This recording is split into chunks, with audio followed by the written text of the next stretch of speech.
Henry, how did we get this amazing listing in North Capitol Hill? Oh, it's not a long story. It's a short story, I guess, that happened over the last 10 years.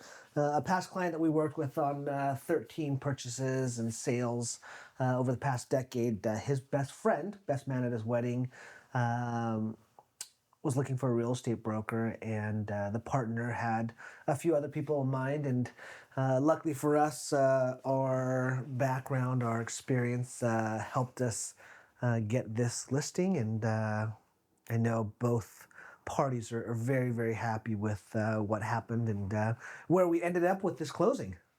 What did happen? You want to tell the people with this one?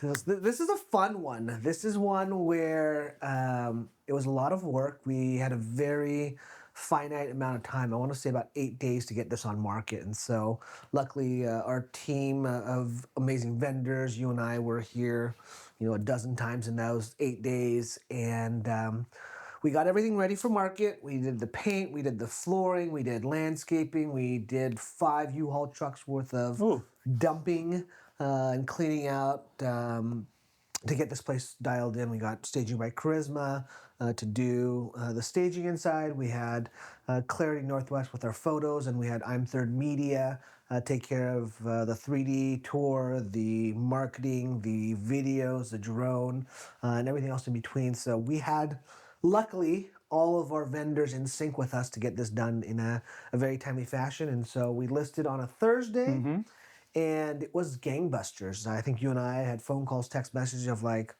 wow, our phones are literally blowing up with inquiries, scheduling, and everything else like that. And so within 24 hours, we had 27 appointments scheduled. On day one, Thursday, we had 16 showings, and then we had 11 more scattered from Friday, Saturday, Sunday set up. And we actually didn't get to that point. And I don't know if that's a good thing or a bad thing, but in this scenario was a great thing. Well, just to back up, we did have a review date, right? Yeah. We were planning on it going through the weekend and having a lot of traffic. Like sometimes we list and you're like, how much traffic will we get? And you kind of know in the first couple of hours.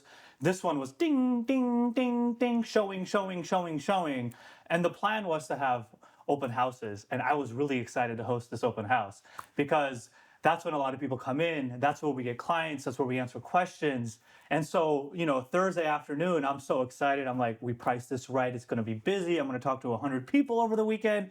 And then Henry calls me Friday night and says, yeah, so we had a ton of showings, and one of the first brokers that showed the home reached out in the evening on Thursday asking for the seller procured inspection, any notes about the home, anything he'd share with his set buyer. And so we provided all that.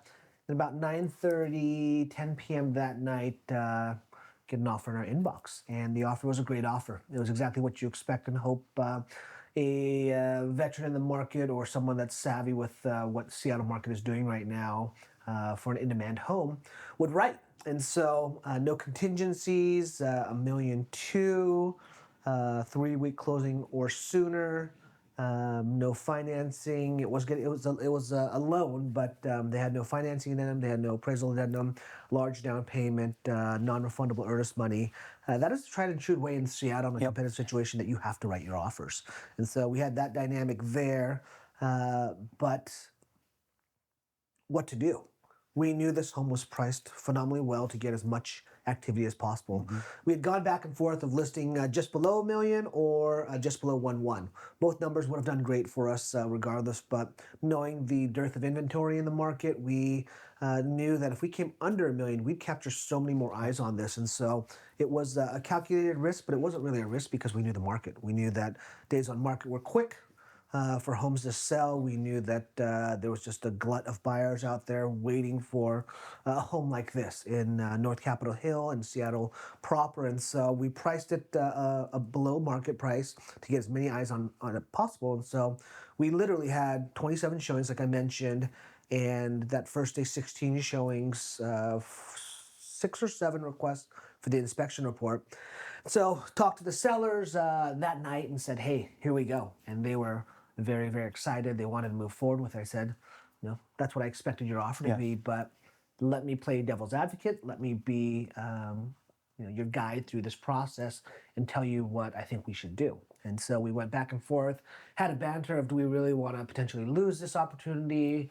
Is this too good to pass up? Said, let me do my job. The reason why you hired me, I'm going to call everyone tomorrow morning. We got this offer. It had an expiration of 9 p.m. on Friday. Let me call every single broker that's showed the home, that's scheduled for today, tomorrow, Sunday. Let me do my homework. Because I know this is a great offer, but we are going to get so many eyes on this. I think there's about 70 or so agents that have sent it to their clients. We already had 10 people that liked it as their favorite. We had a ton of people that wanted to know if we got an early offer so they can figure out if they need to get in here earlier. And so all the best case scenarios were falling into place. And so we got this beautiful offer.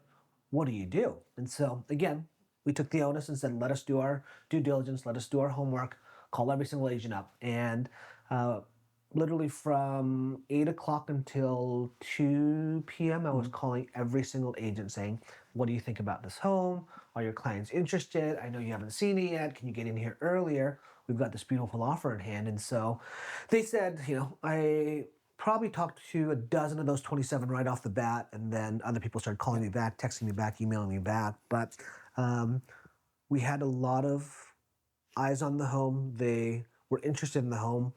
Some of them were first-time home buyers. I was pretty blatant with them, and I said, hey, I know this is unconventional, but could you tell me what your client's pre-approved up to?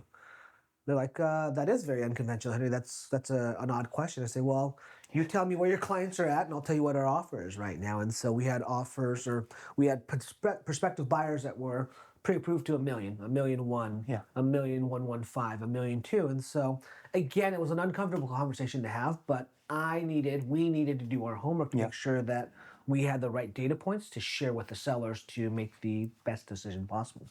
And so through those 27 phone calls, 100 text messages and emails that morning, early afternoon, we came to the conclusion that, as we always do, we should wait for the review date. We have so many eyes on this home, it makes too much sense. And so I passed this information along to the sellers. We had a long conversation, actually a couple conversations, and they said, okay, we could stay and stick with this. So I called the other agent up right afterwards and let them know that we wanted to stick to the review date. And they said, what can we do? We want this home. We're willing to pay a premium, as you can tell from our offer. And it's, again, a very seasoned agent, great agent. And it was going to be a scenario that it was a win-win for everybody, but it still didn't make sense to jump on that early offer. And so they said, what's our dream scenario? What can we do to get this place? I said, we'd love $1.3 million. And I don't know if I mentioned it in this video yet, but the offer was $1.2 million. And so they're like, that's a big number. I don't know if we can get there. I said, well, tell me where you can get me to. And so back and forth a little bit longer, they talked to their buyer, and they came back to us and said, we'll write your new offer $125 million. And so at that point, had a conversation in with the sellers, and they said, wait a second. You're telling me we're getting $1.25 for this home? And I guess I should backtrack a little bit. Off of the feedback that we got on this home, everyone loved the location. Again, a couple blocks away from multiple historic, beautiful local parks, Volunteer Park Cafe and Pantry, literally kitty corner, next to Stevens School a block away. I mean, this home, if you saw our other videos, had access functionality, old world charm, updated finishes. So there's lots of great things about it, but it didn't have parking. Yeah. That was converted into living space. Yeah. It had a reverse floor plan, so we had 3-bed, 1 3/4 bath downstairs, and then a bedroom up here with a walk-in closet, but only a half bath. And then we're on a corner lot, beautiful, but it's only 2,400 square feet. And so some of the people that we spoke to said, hey, we'd love this home. We could offer list price maybe a little bit above it, but we can't go higher. The biggest thing is, my client has kids. My client's older. They need somewhere to park. They can't park a block, 2 blocks away, whatever it might be. And so after passing that along again to the sellers and and they knew that was going to, be a point of contention, we talked about it a little bit more. And they said at 125, that's a dream scenario. This is, we couldn't ask for anything more, quick closing, everything else like that. And so it was hard because we're the type of brokers that we really do want to honor the review date, Yeah. but the sellers were so excited about the process. And on the professional side, there was enough negative feedback. It wasn't just about the home, but feedback of people aren't qualified to go to a higher number Yeah. than 1.2. Yeah. To get to 125, we said, okay, this makes a lot of sense. There were multiple parties that said the floor plan doesn't work for us. There are multiple parties that says I have to have parking. The lot's too small. I want a bigger yard. I want to have a cabana. I want to entertain here, whatever it was. And so we took all those data points. We took all that information and presented to the seller and said, this is the scenario. They said, hey Henry, we're good at 125. Yeah. That exceeded our expectations. You got everything done so quickly.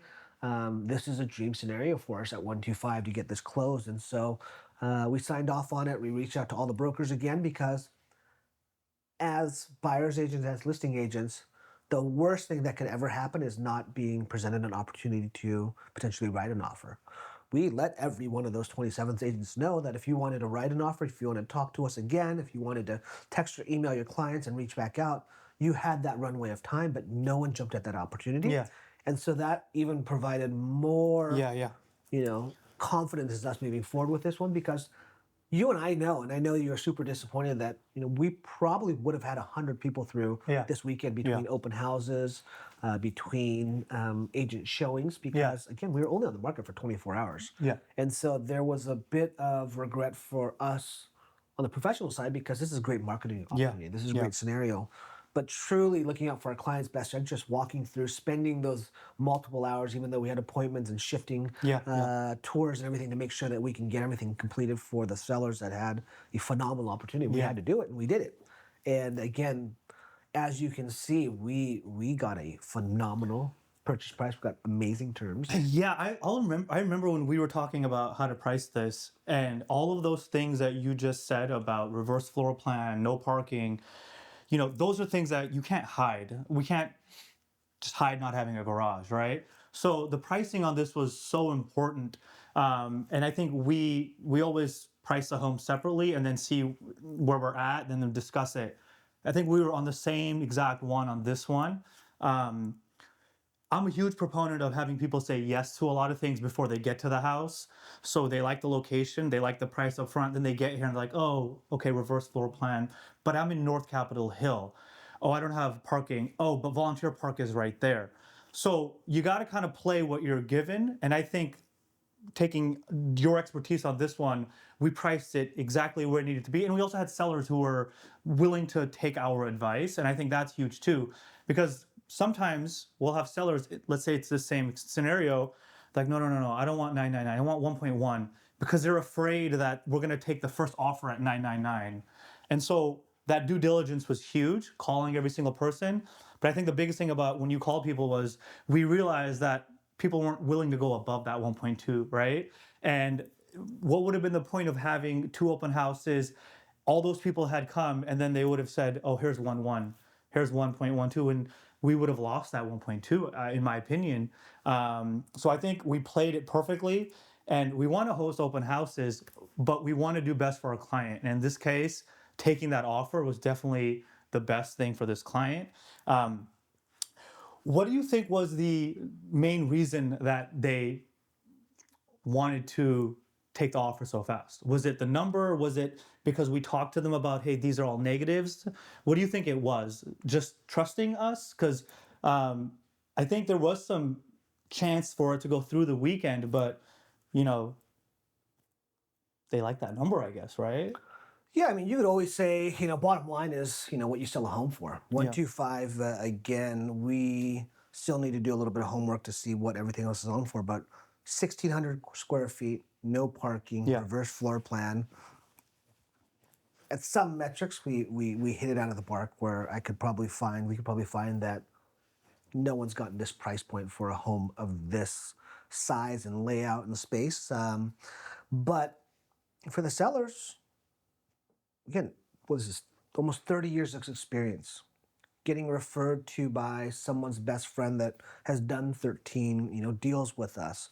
Being around the block and having sold other homes in Capitol Hill, in Madrona, in Leschi, in Mount Baker, and all these, core in-city neighborhoods, Broadmoor, We've done all of that. And so, you know, we don't make the decision. We provide the information and insight. Ultimately, the sellers could have said, let's wait. We want to roll the dice. We're willing to go for it. We said, absolutely, you can do that. That's your prerogative. That's your choice. But based on, again, a very small scale, 27 agents that looked at this home, most of them said they couldn't get past list price or close to it. Again, it's only 24 hours on the market. There could have been 100 more people, like we guessed and assumed, that would have come through that home that would have bid it up more. But there were enough faults in this home, as beautiful it is, as awesome as the location is, that there was a risk behind of it. And for the sellers, knowing and having those data points, knowing that my call log is of all these different agents, and there were some of the biggest agents in Seattle that toured this home. Some of my closest friends in the industry, both inside and out, that toured this home. We had people come out here that we knew that had the buyers for this neighborhood take a look at this home. It's not a scenario that we've been in the market for a year or two and we don't know what we're doing. It's a scenario that we leverage our connections over the past 3 decades to make sure that the exposure is there, the insight is there, the knowledge, the data points, everything. It's 2025. Everything is based on data points. Everyone wants to look at traffic counts. We do things with social media. We do things online. Again, we've tried to take it to the next level to provide as much insight as possible, so the seller and/or the buyer have enough information to make an educated decision. Again, we could say something's a home run, you should buy this home. They say, awesome, thanks for letting us know it's not right for us. Absolutely. I want to say that this could kind of fit into a general box of the best brokers in our state. They may not be the highest volume. They may not, sell only multi-million-dollar homes, but the best brokers that actually care about their clients provide insight and information, and they don't force the client to write an offer or accept an offer, right? It's such an emotional decision. We've had clients where we say, don't buy this home, it's too expensive. They say, don't care, want it, need it, moving in, right? You have that scenario. And so I think the biggest thing for us is that we're not on a time schedule. I think it's one of those things where I've talked to buyers and sellers alike and said, hey, our timeline is your timeline. We just got a listing in Columbia City, met 4 days ago. Today I picked up the keys, seller moved. I have the keys. I'm here to help and do everything. Our job is to be an advocate for you. Our job is to be a professional for you. Our job is to teach and educate you about the process, whether it's buying or selling, what's going to get you the best ROI. Again, the things, we could have done a million different things in here, but we knew what we needed to do to get this home sold and get the best ROI. And so I think for us, there's zero pressure. And again, this doesn't sound arrogant or flippant, but we don't need to chase the commission. We're very fortunate where, again, being in the top 1% in sales in the state every year for the last 4, 5, 6, 7 years, whatever that number is, and always being in the top 2 or 3%, what that allows us to do is actually work on your schedule and not our, I need to pay my mortgage, I need to pay insurance, I need to pay rent, I need to do this or that, because we're chasing a paycheck. It's a scenario that, again, we're very, very fortunate. We're humbled by it, but knowing that your well-being is the most important thing, I think is what Akash and I hang our hat on, because it doesn't matter, because candidly, we'll get the next deal.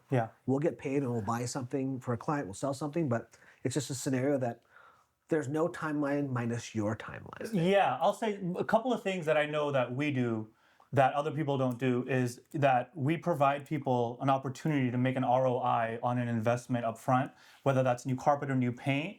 And it's pretty standard across the board because we have data to back up that this will sell your house for more and for faster. And that's a 30-year track record with past clients that refer us. Why did you get referred this house? Well, because the person who you've helped sell 13 homes or buy 13 homes knows exactly what kind of person you are and how you will treat the person that's selling this house. Full stop. I think that's one of the biggest things is somebody says, hey, I've worked with Henry. I know that they will take care of you. Now, specifically in this house, I feel like wasn't a lot we could do. You can't move the downstairs upstairs. You can't add parking. You can't make the footprint bigger. So what we did is we highlighted the neighborhood. We talked about everything around the house. And I genuinely think in this specific instance, the location sold it. The location is amazing. If you're on Redfin or whatnot, look around or wherever you're at and see the kinds of homes that are being sold here. To get into this neighborhood at this price point is what sold this home because everybody wants to be in this part of Seattle. There's multi-million dollar mansions and estates half a block down from here. So it's literally about people wanting to be in this area, and then we provided them an easy way to come into this neighborhood. And I think that's what really sold this home is location, location, location. But also we highlighted what we could on the interior. It's turnkey ready. Don't get me wrong. You can move in and live here, but some people don't want a primary in the basement. So then we look at all these things and say, how can we highlight the good things? Well, we price it correctly because that'll get people out here. And when they're out here or when they look on their Google Maps, like, oh, park here, cafe here. Oh, I really like this part of North Capitol Hill. Okay, maybe I'll spend more than $1 million on it. And I think that's what happened in this specific location is we highlighted what we could interior wise, but then we're telling you where we're at. We're telling you we're in North Cap Hill. We're telling you that you want to be here. And I think that's what made this house sell. You move this house to other parts of Seattle, we could implement the same price strategy, and I don't think it would have moved as fast because maybe it's not as desirable location as this specific part of Capitol Hill. Yeah, I mean, again, everyone always talks about it. Doesn't matter if you see our video or a million other brokers out there or analysts, but it's all about location. I think, what we really did to this home, is to get it ready for market. Yeah. Right? People always, we have sellers all the time that say, you want to go white on white. You don't want to add any depth. You don't want to do anything. And for this home, they actually have a couple rooms with wallpaper that add a lot of depth and character to the room. But in general, this one in Columbia City that we mentioned, we're going to go white on white. We're going to clean it up and have the staging be the pops of color. The downstairs didn't need a new carpet, so we changed that. When we did the dump run, the 5 dump runs, it's because there's just too much stuff in here. It didn't make sense. This home is very efficient. It's actually really, really functional. The sellers are saying, it's 100 degrees outside. The downstairs, we don't have AC because we don't need it. Right? There's these information and data points. The sellers went ahead and already changed out what used to be on oil to gas. So they have a gas range. They have a gas, tankless gas hot water tank. They have a gas furnace. All newer double pane windows within the house. We knew the money they spent on this home was to make it a great home. What we did is we spent our money to make this home be as clean and aesthetically as pleasing as possible for new buyers to come in. We did landscaping, we pulled weeds, we cleaned up all the debris and garbage around the house because this home deserves to shine. Yeah. Again, the sellers, they were busy with life. They own small business. They needed us to come in here and do it. We took the keys and never saw them again. We got everything done and made it happen. So again, some clients of ours want to be hands-on. Yeah. They want to pick the flooring and the new fixtures and everything else. Beautiful. We're on your team. Let's work together. I have no problem putting my foot down and saying, that style does not fit in this home. Yeah. That style will not work for what buyers are looking for right now. And other stuff, I said, wow, that's a great idea. I'm going to use that on my next project, on our next remodel for a seller, whatever it might be. And so it's one of these scenarios where, from A to Z, from 1 to 100, we go through every single step. Nothing happens without getting permission from the seller, getting their blessing, but we want to show the full package. Location is awesome. Of course that helps sell this home, but also a clean aesthetic where it was messy before. We made it nice and beautiful again. It's a scenario that if one step is missing, what's the point of doing it at all? Right? Let's just fire sale and get rid of it. Let us do our job. Let us get us to a point where everyone that sees it, even if they don't write an offer out, they love it. They enjoy it. They see what this home could be, and then that attracts attention. Having multiple people coming through at open houses or agent tours, they're bumping into each other. People love the new kid on the block. People love being popular. People love wanting what other people want. That's just human nature. And so by creating this catalyst, this home that shines in photos, awesome marketing videos, everything in between, it brought everyone here at the same time, and people said, I need to jump at this. I know that the the traffic here over the next 3 days, 4 days during the open houses review date is going to change the game. It's a scenario where you really need to just be honest with yourself and say what's it going to take to do the best for your sellers. And for us, it's going in here and remodeling. It's going in here and changing paint. It's coming in here and cleaning up the landscaping. It's coming in here and doing all these different things to provide the best outlook for the sellers Yeah. and the best opportunity for the new buyers. Because a new buyer can come in here and say, I'm going to paint every wall black. Awesome. More power to you. But they see it and how wide and how open, how tall the ceilings are. And they're tall anyway, but the white ceiling, the trim around, the crown molding, Yeah. all that stuff, that adds that next layer of depth to it. And people look and say, I love this home. Yeah. Whether they want to rip everything up, their prerogative. Yeah. They want to change colors. Awesome. I want concrete everywhere. I want hardwood floors, LVP, whatever it is. That's a new buyer's choice, but our job is to provide that palette, Yeah. that clean palette that says, I can do anything to it and I'll still love it. Yeah. Yeah, I remember when we drove here the first time, I was kind of taking in the location and everything. And, when people think of Capitol Hill, it's usually probably more Pike and Pine and Broadway, where there's restaurants and coffee shops. But when you come out here, you kind of see a different Capitol Hill. There isn't a lot of, big attractions that people come to. Yeah, your local bakery and cafe and all of that, but it's not what normally you would think of when you think of Capitol Hill. So this area has become one of my favorite parts of Seattle in the last 3 weeks, just coming back and forth, back and forth.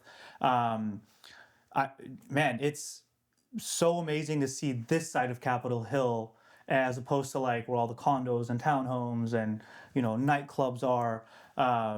I think that really helped as well. What is your favorite part of this part of Capitol Hill? It's a neighborhood. Yeah, I mean, if you're a local and you talk to anyone that's lived in Seattle proper, North Capitol Hill is its own destination. yeah, Again, it doesn't have a ton of retail. It's all very, very close. You can go to 15th and go to Smith and all the other restaurants off that strip over there. There's a Safeway. You can go to the Pike Pine Corridor. You can go to, Jackson Street. That's not too far away. That interchange on Madison and MLK. There's restaurants Yeah. over there. Access is all there. What makes this neighborhood special is that it's a neighborhood. It's truly a neighborhood of single-family homes, estates, like you mentioned, grand homes, turn-of-the-century homes, and it still has a character. It still has the tree-lined streets. It still has that charm that you don't see in a lot of places because density is so high. So you're still in an in-city neighborhood. You're in this beautiful area of craftsmen and Dutch colonials. Everything that you could think of stylistically is out here, but it's done well. No one buys in this neighborhood and says, oh, I'm going to let my house just get dilapidated. Yeah. People say it needs a new roof. You put a presidential on there. Yeah. People say that the windows are old. They're foggy, even though they're only 10, 15-year-old vinyl windows. They say, let's put some wood framed windows in there. Let's elevate the neighborhood. Let's elevate this home. And so you actually get to see people that care about the neighborhood and the home. The public schools around here are fantastic. The private schools, again, amazing. And again, you have access to all of that. You get to choose. You're not pigeonholed into saying, I could only do this. You're like, I can actually do all of this, everything else in between. And so I think the flexibility of this neighborhood, again, whether it's family, single, whoever you are, business, retired, tech money, there's lots of opportunity out here. There's cool people walking around, and you see strollers and dogs, and again, you see people dressed wildly and conservatively and everything in between. So I think North Capitol Hill pulls from that Pike Pine Corridor. It pulls from the Bodmore Country Club. That's a great way of putting it. Park, Yeah. Washington Park, and again, North Capitol Hill lines all of it. It's literally all next to it, and so you have so many other neighbors that this converges on. But again, this has a very homey neighborhood feel. And that's why North Capitol Hill is one of the best neighborhoods in Seattle. Again, the 30 years of experience, the ability to see what will get you a great ROI. Maybe it doesn't get you a great ROI, but it gets the home sold. A beat up home, an ugly home, isn't going to get the price that you want. And so something as simple as paint and carpet helps out a long way. Something as easy as exterior landscaping. It can be painting outside. You need a new roof. Sometimes sellers don't have the funds immediately available to pay for those things. Sometimes they've already bought their next home. Sometimes they're going into a different asset they're going to buy and they don't have the cash to do it. What we do, and again, I'll give a shout out. This is an idea and concept that is fairly new to our market, but Redfin did it with their concierge service. Compass does it with their concierge service. Windermere does it with their concierge service.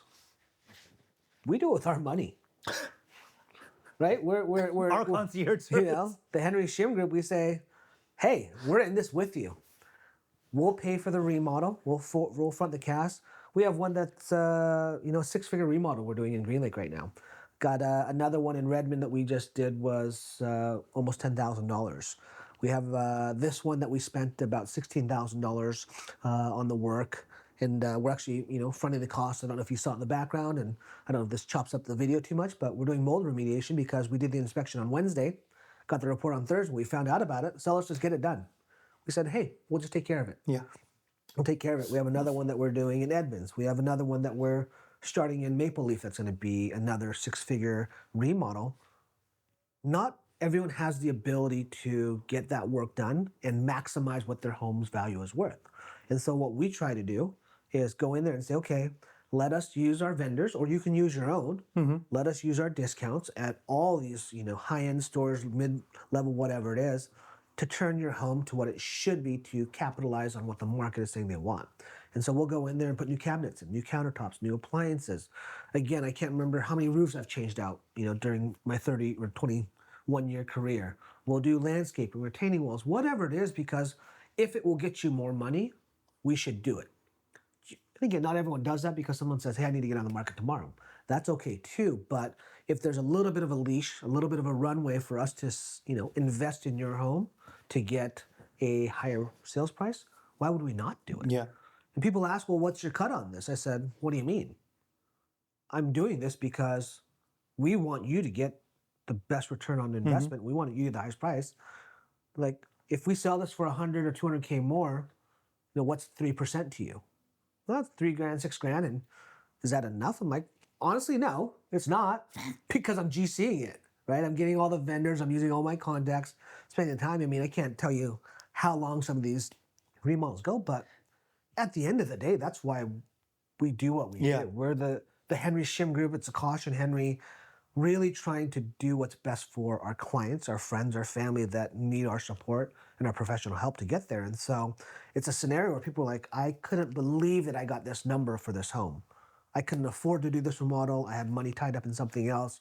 It was so kind and nice and unexpected for you to do this, but I literally made $200,000 more. Yeah. That's insane. I said, yeah, but again, we're a team on this. Yeah.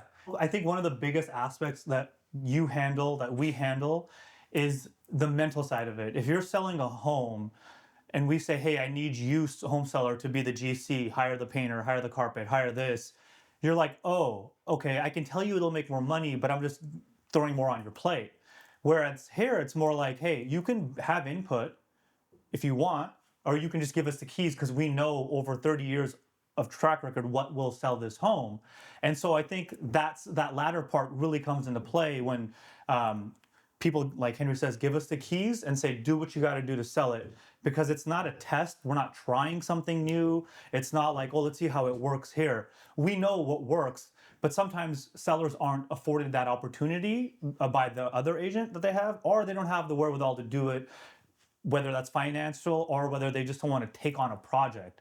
So there's more than just the financial impact of it. There's also, we'll do the heavy lifting and get yelled at when the guy calls us and says he can't put the plumbing where it's supposed to go, whatever that is, right? So I think there's a big aspect of it that is we're taking the headache off of the seller because we know it works. We work with our vendors. Like Henry said, we can work with your vendors as well. We could have you be lead on it as well. But from past experience, people are like, hey, we want to sell it. You get the top dollar. Do what you got to do. And that's worked over and over again. There's going to be at least, no matter what listing we take on, X amount of work that gets done, whether that's staging, whether that's, landscaping, painting, cleaning, marketing, all that stuff costs thousands and thousands of dollars, whatever it is. For this home specifically, we came in and we painted the interior, so baseboard, walls, ceilings. We added quarter round. So that's next to the baseboards, if you guys don't know. It's quarter round, so it's a quarter of a round stick. And then we installed that in there. We changed out light fixtures. We put in new carpet and pad. We cleaned up some broken tile. We did a huge interior and exterior cleanup. Again, as mentioned, we did five massive U-Haul trucks worth of stuff. If we could recycle it, fantastic. If we can donate it, absolutely. But 5 U-Haul trucks of materials that we need to dump out of there. We did some landscaping, some exterior touch-ups, interior touch-ups that needed some love to it. And so, again, it's one of those scenarios where, if we spent $16K on the remodel work and updating, again, this is a gray area because I don't want to throw a number at it, but we at least got $1, or excuse me, $2 for every $1 we spent, at least, minimum, because A, it shows better. B, people want a home that's turnkey, so they're more incentivized to move forward with it, bid it up. And C, it's just something that a home with this much character in this location needed to actually show well. Again, we could have kept everything they had. They had portable closets here and there. They had their furniture. They had stuff that was hanging on the walls. And again, it worked for the sellers, but in reality, it was too busy and cluttered and needed too much work for someone to say, oh, this makes sense. Yeah. What we did is we came in here and invested the money to make this home make sense. And that's why it spoke to so many potential buyers. That's why so many agents sent it. That's why we had so many tours scheduled. And that's why we knew we were going to have so much activity over the weekend, because those line items that had to get done, we got done in a very short amount of time to make sure that we meet their timeline of getting on market to get the eyes and exposure on this. And so, I would say at minimum. And again, it really depends on the scope of work that we're doing on any given home. 125 is the number we got. I mean, if we kept it as basic, as simple as possible and didn't really put, we had 4 guys here over 8 days just cranking it out, cleaners, staging, photos, 3D, drone, marketing guys, all that stuff in there. I mean, if we just went basic, and again, there's old timers, there's new people that don't have the financial wherewithal to have these vendor connections and are willing to put that money up front to get the right people through. I mean, this probably turns into, given the market, if we listed at $1 million, 1-1. Yeah. I mean, I wholeheartedly believe that we made the sellers at least 6 figures on the work that we put in, the effort and energy that we, did to create this space. And honestly, I mean, we spent a lot of money on marketing too. And I think in 2025, this day and age, you have to have your marketing videos, you have to have your drone shots, you have to have your 3D tours, you have to have even print. Print is still a big thing. You still have to have the customized website, and those are all things that we provide. And so without all of that, I don't think we would have garnered the attention. I don't think we would have got the people showing the home and saying, oh wow, the 3D tour shows everything. I still want to go look at it. Oh wow, this video has not only encapsulated what this home is, but it shows off everything in Capitol Hill. Yeah. I mean, our media guys are phenomenal.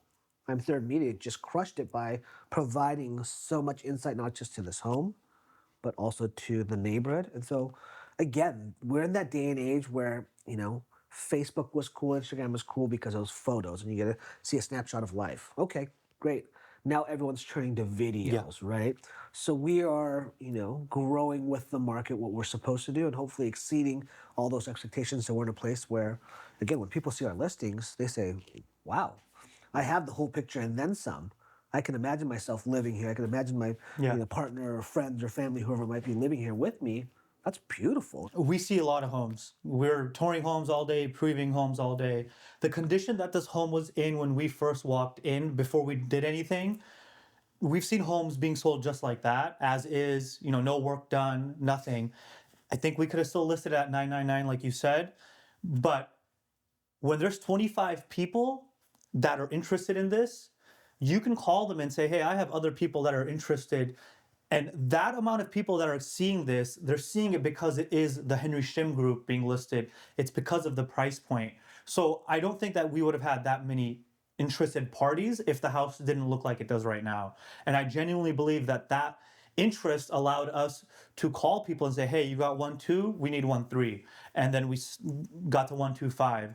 Maybe we don't have 5 other people calling because there's a closet there and this wasn't painted, right? Then I don't have the ability to call the offer in hand and say, hey, I have 5 other interested people. Maybe they're not interested because we didn't clean the downstairs, right? Those things do matter. And I genuinely believe that that helps us get the client the most money for their home. What Akash just said, we were able to leverage the activity, the interest, the hype behind this home, and tell the other agent that, hey, if you don't buy this, it's okay. We weren't scared of not selling this home. We were scared of not getting the top dollar for it. And we weren't scared. We knew we were going to get top dollar for it. But in this scenario, all the data points said 125 was a great, phenomenal number. We may not get there. We may get there. We might have exceeded it. We don't know because obviously we closed on this home already. But it's a scenario where that activity, that level of interest. I mean, in that phone call, those 27 phone calls, I had someone say, "Well, write list price right now." I had someone write 1.15. I had said someone that said 1.1. Right, 3 people just on verbal by seeing it that first day. Again, the 20 was it? We had the offer accepted. So 23 other people, 20. They're like, "Hey, we're not ready." They're just getting pre-approved. They're just starting looking.